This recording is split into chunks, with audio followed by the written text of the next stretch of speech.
भाटिया जी, आपके पास सीधे आते हुए बड़ा प्रश्न यही है कि सुप्रीम कोर्ट अभी भी संतुष्ट नहीं है। तमाम राजनीतिक पार्टियां ये कह रही हैं कि अगर वाकई एसबीआई ने पूरी जानकारी दे दी है तो एसबीआई चीफ एफिडेविट में कोर्ट में बता दे, और अगर नहीं दी है, कोई जानकारी छुपाई है, जो बड़े बड़े नॉन कॉर्पोरेट हाउसेस हैं इस देश के, उन्होंने कितना दिया नहीं दिया कुछ पता ही नहीं चल रहा है, तो ये सब जानकारी दी जाए। जो आरोप विपक्ष आप पर लगा रहा है चुनाव से पहले इलेक्टोरल बॉन्ड को लेकर कि आपको सबसे ज्यादा फायदा मिला एजेंसी के दबाव से, उस पर आपका जवाब।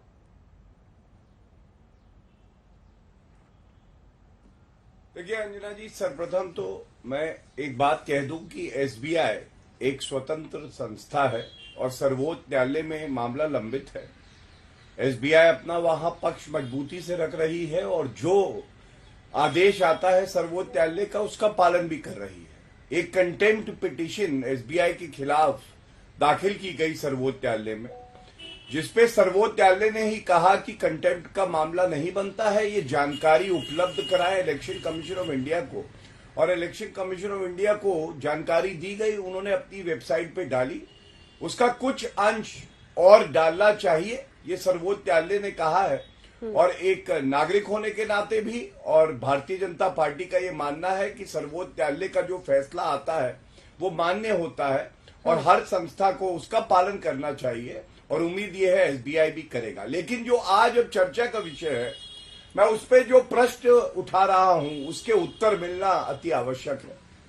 अंजना जी, विधि का ज्ञाता हूं, एक बात सारे दर्शकों को बताना चाहता हूं, जो घोटालेबाज और कमीशन खोरी की यूपीए सरकार थी उस समय व्यवस्था क्या थी, ये हक है सभी नागरिकों को जानने का। तो करते ये लोग क्या थे कि ये दिखाते थे कि 20,000 रुपए से कम का चंदा पार्टी में आया, और ये प्रावधान था कि 20,000 रुपए से कम का चंदा अगर कोई दे रहा है, नागरिक हो या संस्था हो या कंपनी हो, तो आपको उसका नाम भी नहीं बताना है। तो आज पहला सवाल यह है कि जो एक इलेक्टरल बॉन्ड स्कीम हमारी सरकार लेके आई, क्या वो जो पहले की व्यवस्था थी, जो पारदर्शिता थी ही नहीं और कमीशन खोरी होती थी और घूसखोरी होती थी, उससे बेहतर है या नहीं है? तो उत्तर है बेहतर है, क्योंकि आज आप करेक्ट कर सकते हैं कि किसने चंदा दिया और वो चंदा कहां गया। बैंकिंग सिस्टम के माध्यम से चंदा आ रहा है और जा रहा है। सर्वोच्च न्यायालय ने एक फैसला दिया जिसका सम्मान होगा। और मैं एक आंकड़ा और आपको रख दूं, 2004 से 2013 तक कांग्रेस पार्टी ने 2354 करोड़ रुपया, अंजना जी छोटा मोटा अमाउंट नहीं, 2354 करोड़ रुपया ये अननोन सोर्सेस से लिया है। ये इनका खुद का जो इलेक्शन कमीशन ऑफ इंडिया को जवाब है उसमें है।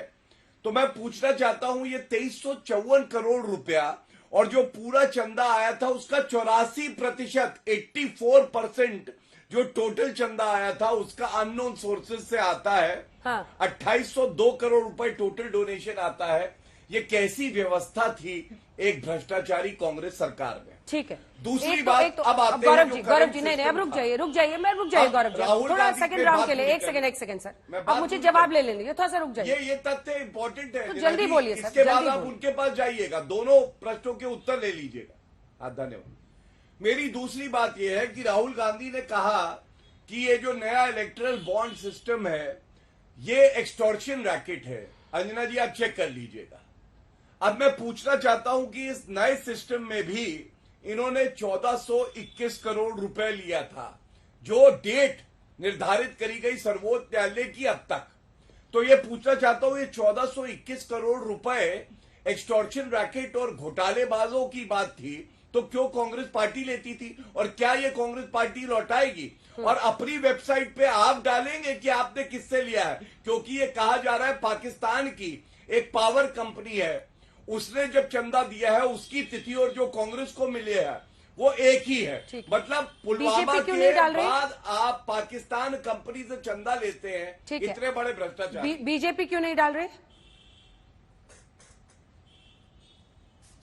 गौरव जी, बीजेपी क्यों नहीं डाल रही? आप कांग्रेस से कह रहे डालने को? हाँ। जो भी मानक मैं बता रहा हूं, मैं आपको बता रहा हूं, जो मानक सर्वोच्च न्यायालय ने तय किए हैं हम उसका पालन कर रहे हैं।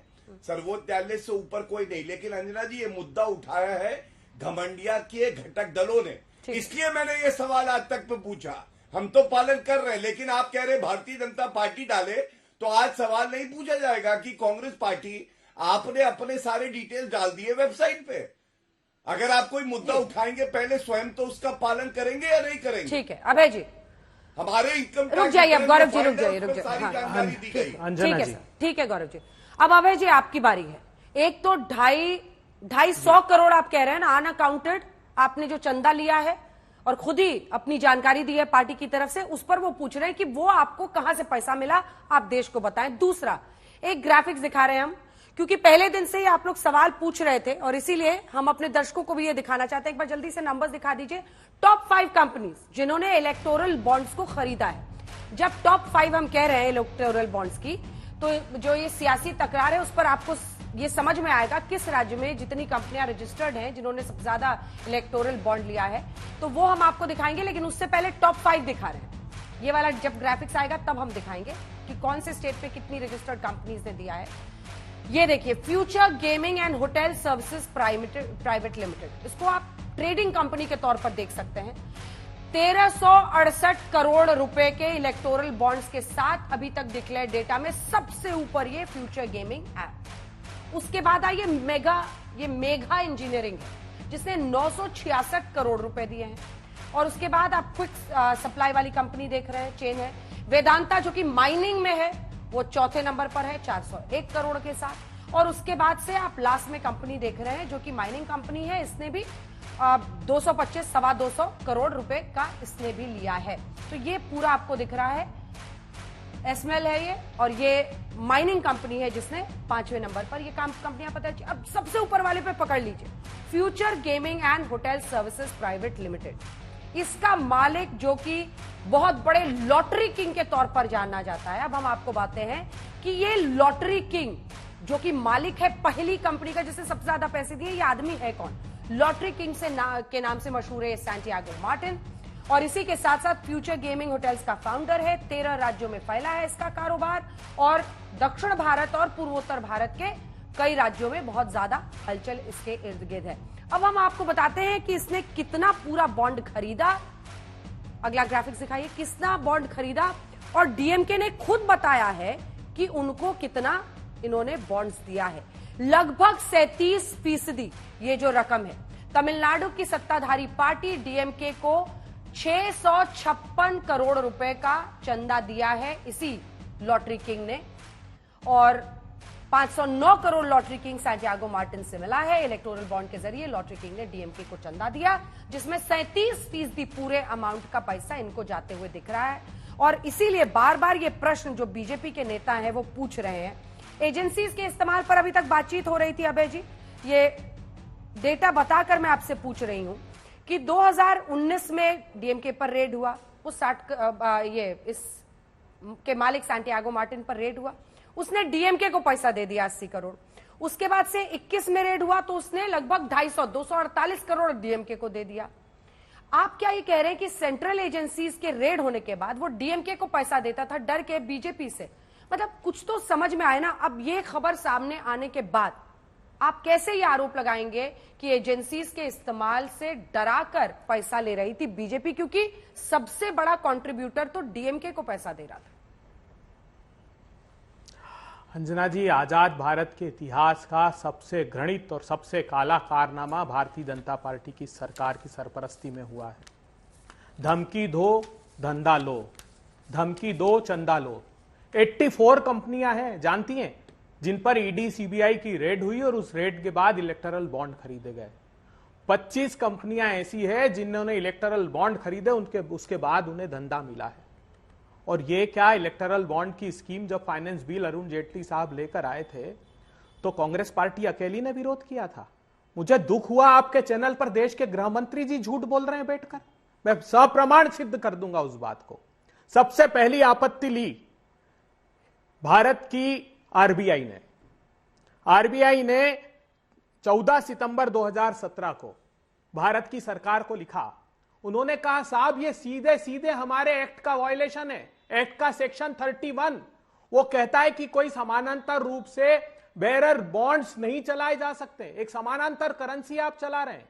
और उन्होंने कहा कि ये सीधा सीधा पीएमएलए एक्ट का वायलेशन है, इसको मत करिए आप। उसके बाद निकल कर आए, दूसरा तोता उड़ा पिंजरे से, उनके पखेरु पंख फड़फड़ाने लगे। उन्होंने कहा कि अगर आज ये स्कीम आ गई तो बाद में हम दोष दिया जाएगा। तो 26 मई 2017 को इलेक्शन कमीशन ऑफ इंडिया ने बाकायदा चिट्ठी लिखी भारत की सरकार को। उन्होंने कहा कि जो आपने कंपनी एक्ट में सेक्शन 18 में चेंज कर दिया, क्या चेंज कर दिया? पहला चेंज इन्होंने ये किया कि एवरेज मुनाफे का कंपनियां 7.5% से ज्यादा चंदा नहीं दे सकती थी। अभी हमने देखा ऐसी शेल कंपनियां जिनकी शेयर वैल्यू 130 करोड़ है और 400 करोड़ रुपए का चंदा दिया।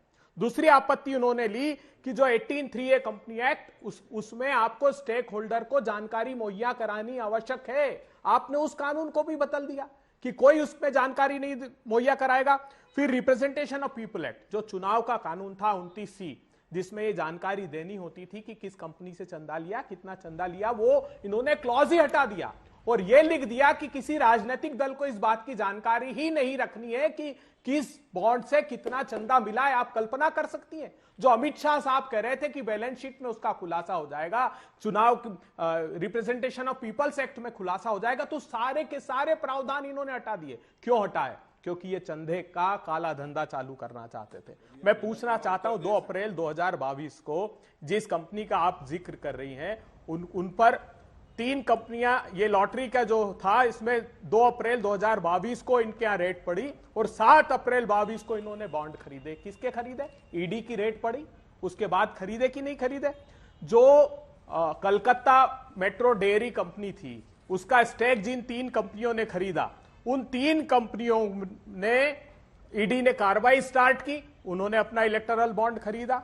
Madanlal limited, MKJ enterprises, Canbury food spa, तीनों ये कंपनियां एक ही पते पर रजिस्टर्ड है। 573 करोड़ रुपए के बॉन्ड इन लोगों ने खरीदे। Chennai green woods, Yashoda super specially hospital, Aurobindo pharma, Shirdi Sai electricals, Kalpataru developer, DFL, लंबी फहरिस्त है अंजना जी। तो ये संदेह इसलिए उत्पन्न होता है क्योंकि इन्होंने ये काले कारनामे किए, तीनों एक्ट में चेंज कर दिया। हम चिल्लाते रहे, राहुल गांधी से लेकर समूची कांग्रेस पार्टी अरुण जेटली साहब को प्रधानमंत्री जी से गुहार लगाती रही, और हम ही नहीं, आरबीआई और इलेक्शन कमीशन ऑफ इंडिया भी गुहार लगाता रहा कि ये काले कारनामे भविष्य में होंगे, मत करिए। लेकिन इनका इंटेंशन मेला फाइट था, ये चाहते थे कि ऐसी कंपनियों से हजारों करोड़ रुपए इकट्ठा कर लें जिनसे 2 काम करते हैं।